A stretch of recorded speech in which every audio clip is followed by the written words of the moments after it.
एक blood relation बहुत ही tough है लोगों के लिए, क्योंकि रिश्ते समझ में नहीं आते। आजकल के बच्चों को रिश्ते बिल्कुल समझ में नहीं आते। आपके चाचा के फूफा के बेटे के नाती के पोते को क्या कहते हैं नहीं समझ में आते बच्चों को।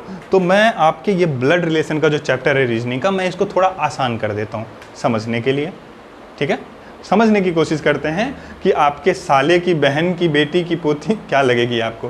ठीक है, तो कैसे समझना है आपको, हमको ये मैं आपको ट्रिक बता देता हूँ। सिंपल सा ट्रिक है, आपको 2 मिनट में समझ में आ जाएगा कि कैसे कैसे हम, अगर हमसे कहा जाता है कि आपकी मौसी की बेटी के पति के बेटे का साला कौन है, कैसे है, तो बच्चे कंफ्यूज हो जा रहे हैं आजकल। तो हम ब्लड रिलेशन समझेंगे। क्या होता है ब्लड रिलेशन?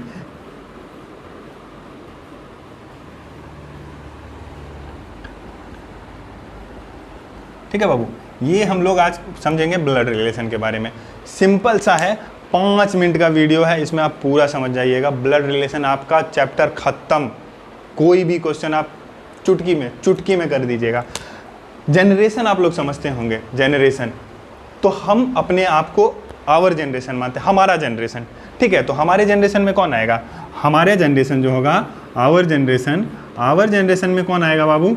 आवर जनरेशन में आएगा हम लोग खुद आएंगे, फिर हमारे भाई बहन जीजा और चचेरा भाई बहन, चचेरा फुफेरा या ममेरा, जो भी है, ये हमारा भाई बहन जो भी होता है, ये आता है हमारे जनरेशन का है। भाई जितने भी हैं, भाई बहन जीजा, सब लोग हमारे जनरेशन के हैं। तो उनको हम लोग कैसे समझेंगे कि हम, अगर कहीं एक लिखा हो तो हम लोग कैसे समझेंगे कि ये हमारा जनरेशन है? तो जैसे अगर कहा जाता है कि ए बी का भाई है, कहा जाता है हमसे कि ए बी का भाई है, तो हम कैसे लिखेंगे? हम लोग ऐसे करेंगे, ए सेम जनरेशन टू बी। ए जो है बी का भाई है, तो ये हो गया सेम जनरेशन का। ठीक है बाबू, ये हो गया सेम जनरेशन का। अब हम आगे समझते हैं, एक हमारे से ऊपर भी जनरेशन है, हमारे माँ बाप चाचा चाची और हमारे फुआ मामू, बहुत सारे हैं, मामी बुआ, सब लोग हमारे से बड़े हैं। कहा जाता है कि माँ बाप चाचा लोग सब लोग बराबर होते हैं। मौसा भी कहीं एक तरफ से हमारे पिता के समान ही होते हैं और चाचा भी हमारे पिता के समान होते हैं। तो ये चीज़ हमें समझनी है कि वो जो होते हैं हमसे अपर जनरेशन के होते हैं। वो क्या होते हैं बाबा? अपर जनरेशन के होते हैं। उसमें क्या आते हैं? पापा, मम्मी, चाचा, चाची, ठीक है बाबा, मामा, मामी, और क्या है? बुआ, और एक फूफा। ये जितने भी हमारे फादर के जनरेशन के आते हैं, ये अपर जनरेशन में आएंगे। ठीक है, ये हम लोग सिंपल से समझ गए। अगर कहा जाता है ए बी का पिता है, ए जो है वो बी का पिता है, तो हम ऐसे करेंगे, ऐसे, इसको ऐसे डिनोट करेंगे। ए जो है बी का पिता है, तो वो अपर जनरेशन में चला गया। ठीक है, वो हमारे आगे के जनरेशन में। अगर यही कहा जाएगा कि ए जो है बी का दादा है, तो हम लोग क्या करेंगे? इसको x मान लेंगे और यहाँ b कर देंगे। क्या होगा? जो b का पापा x, x का पापा a, तो क्या हुआ? b का जो दादा है a हो गया। तो हम वो अलग जनरेशन में चले गए। वो फादर से भी एक अपर जनरेशन, वो ग्रैंड जनरेशन। एक होता है हमसे नीचे, लोअर जनरेशन। ठीक है, लोअर जनरेशन जो होता है हमसे, लोअर जनरेशन जो बाबू होता है, वो हमारा होता है बेटा, बेटी, भतीजा, भतीजी और भांजा भांजी। ठीक है बाबू, भांजा और भांजी। ठीक है बाबू, तो इसको हम लोग कैसे डिनोट करेंगे? अगर कहा जाता है ए जो है बी का भतीजा है, जो ए है वो बी का भतीजा है, तो ए जो है वो बी का भतीजा है, तो बाबू ये ए जो है बी का भतीजा है, इसको ऐसे कर देंगे, इसको नीचे डिनोट कर देंगे। ठीक है, ये समझ में आ गया। बी हमेशा ऊपर है, जो हमारा जनरेशन है, जनरेशन वाइज हम लोग डिवाइड करेंगे 3 जनरेशन में, ऊपर, नीचे और ये करके। यहाँ पे हमारे पापा रह जाएंगे, यहाँ पे हम खुद रह जाएंगे और यहाँ पे हमारे बच्चे रह जाएंगे। तो बताइए, ये समझने में आसानी होगा ना सबको? क्या होगा? हमारा बच्चा और हम किसके बच्चे? पापा के बच्चे। तो ये सबको आ गया समझ में बाबू? ठीक है, चलिए हम कुछ रिश्ते अभी अब हमारे बच रहे हैं, जैसे हमारी पत्नी। मैं वीडियो बनाता हूँ, मेरी पत्नी को बहुत सारी शिकायत है मुझसे कि वो कहती है कि आप मेरी जिक्र ही नहीं करते हैं, तो चलो आज उनकी जिक्र कर लेते हैं। ठीक है बाबू, पत्नी। अगर कहा जाता है कि ए जो है बी का पति है, ए जो है बी का पति है, अब बताइए इसको क्या डिनोट करेंगे? सेम जनरेशन में आ गया, अगर मैं सेम जनरेशन, पत्नी सेम जनरेशन में आती है, अगर ऐसे कर देंगे तो लोग तो कंफ्यूज हो जाएंगे, वो तो ये सोचेंगे कि ए और बी दोनों भाई बहन हैं। ठीक है बाबू, तो हम लोग क्या करेंगे, जहाँ पति पत्नी की बात आएगी वहाँ पे हम प्लस कर देंगे। क्या होगा? इस प्लस का मतलब हुआ कि इन दोनों का रिश्ता अटूट है, इसको कोई नहीं तोड़ सकता। ठीक है बाबू, ये आप लोगों को समझना पड़ेगा। ठीक है, तो ये आप लोग समझ गए हैं। आगे क्वेश्चन करते हैं। ठीक है, तो दोस्तों आगे हम लोग अब क्वेश्चन करते हैं। क्वेश्चन करेंगे क्योंकि सिर्फ डिनोट कर देने से पता नहीं चलेगा, किसी ने कुछ कहा है तो हम कैसे करेंगे। ठीक है, अब देखिए एक क्वेश्चन आ रहा है, पी क्यू का बेटा है, वाई क्यू की बहन है, उसका बेटा ए और बेटी बी है, सी उनका मामा है, पी का सी से क्या संबंध है? इसको कैसे समझेंगे? अब तो ए बी सी माँ बहन सब आ गई है यहाँ पे। ठीक है, लोग किसी की माँ बहन ना करें। ठीक है बाबू, ये समझने की करते हैं। पी क्यू का बेटा है, पी जो है आपका वो क्यू का बेटा है, हमने क्या किया है, पी को नीचे रख दिया है, क्यू को ऊपर कर दिया, बेटा हो गया है। वाई क्यू की बहन है, वाई जो है वो क्यू की बहन है।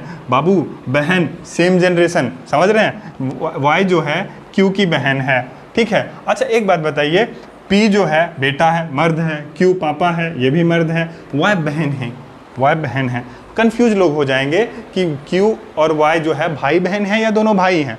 ठीक है, इसको हम डिनोट कैसे करेंगे ये हमें याद रखना है। जो भी मर्द होगा, मेल होगा, उसको प्लस कर देंगे, जो लेडीज़ होंगे, महिलाएं होंगी, उन्हें हम माइनस कर देंगे, प्लस माइनस। ठीक है, ओके बच्चे। ठीक है, आगे कह रहा है हमें उनका बेटा ए और बेटी बी है। किनका बेटा?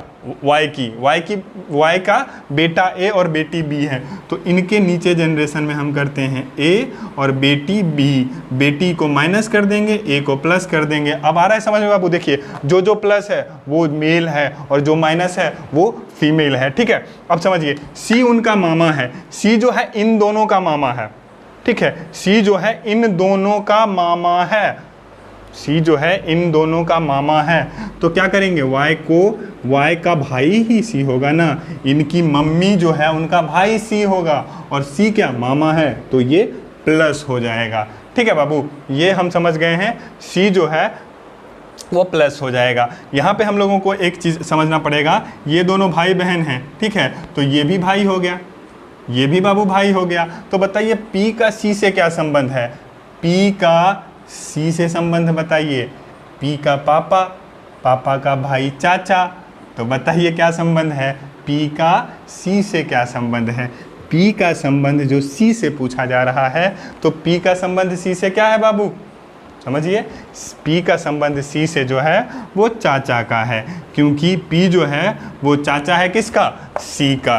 किसका चाचा है बाबू? सी का। आगे हम एक क्वेश्चन करते हैं जिसमें हम आपको समझाएंगे कि कोई इशारा करके बताया जाएगा कि वो जो है ना वो मेरे पापा के साले का बेटा है। तो कैसे समझेंगे? अब वो कौन है, वो कैसे है, ये हम समझेंगे अगले क्वेश्चन में। ठीक है ना? ओके बच्चे,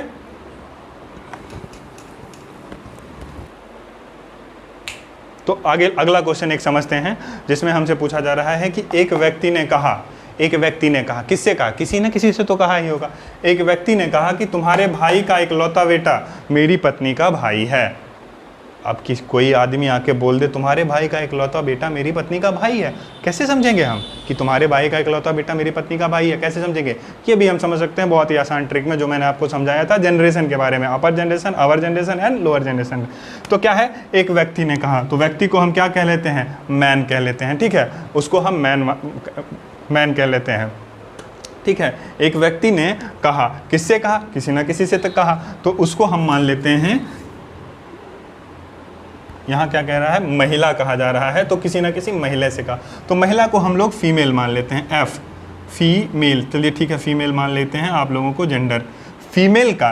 ठीक है, तुम्हारे भाई का मतलब फीमेल के भाई का, तो फीमेल का भाई कौन होगा? चलिए एक आदमी हो गया, उसको हम भाई लिख लेते हैं। ठीक है बाबू, हम लोग हिंदी में करते हैं। इस महिला से कहा जा रहा है कि तुम्हारा भाई जो है वो सेम जनरेशन है, महिला का भाई, का इकलौता बेटा, इसका बेटा कौन होगा, इसके नीचे जनरेशन में क्या है, भाई का बेटा, तो क्या होगा, महिला का भतीजा। ठीक है बाबू, मेरी पत्नी का भाई है, इसकी पत्नी जो आदमी है उसका भाई है, तो इसकी एक बहन होगी ना, बेटा की एक बहन होगी जो कि आपका समझ, इनका भाई हो, बेटी होगी, जो भाई की बेटी होगी ना, इनकी बहन, और इनका पति, सॉरी यहाँ पे आप सेम जनरेशन डालेंगे, तो क्या कहा जा रहा है, एक व्यक्ति ने कहा कि तुम्हारे भाई का, इस महिला से कहा तुम्हारे भाई का इकलौता बेटा मेरी पत्नी का भाई है, मेरी पत्नी का भाई है, तो इसका जो पति होगा, इसका जो पति होगा, इसके साथ इस महिला का रिलेशन पूछा जा रहा है।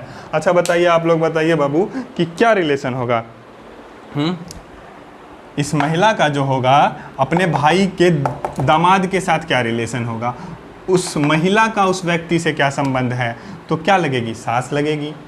ऐसे में फुआ कहते हैं हम लोग, लेकिन हमें रीजनिंग में सास कह सकते हैं हम। क्या लगेगी बाबू, सास लगेगी। ठीक है बाबू, ये आप लोगों को समझ में आ गया है। कहीं आपको कोई ज़्यादा दिक्कत हो तो आप लोग कमेंट में कोई क्वेश्चन डाल सकते हैं, और आप लोग इस चैनल को लाइक करें, सब्सक्राइब करें, शेयर भी करें, दोस्तों के साथ आप बताएं कि एक नील सर हैं जो कि पढ़ा रहे हैं और बच्चों की हेल्प करना चाहते हैं, उनको उनके ड्रीम को पूरा करने के लिए। ठीक है बच्चे, गुड।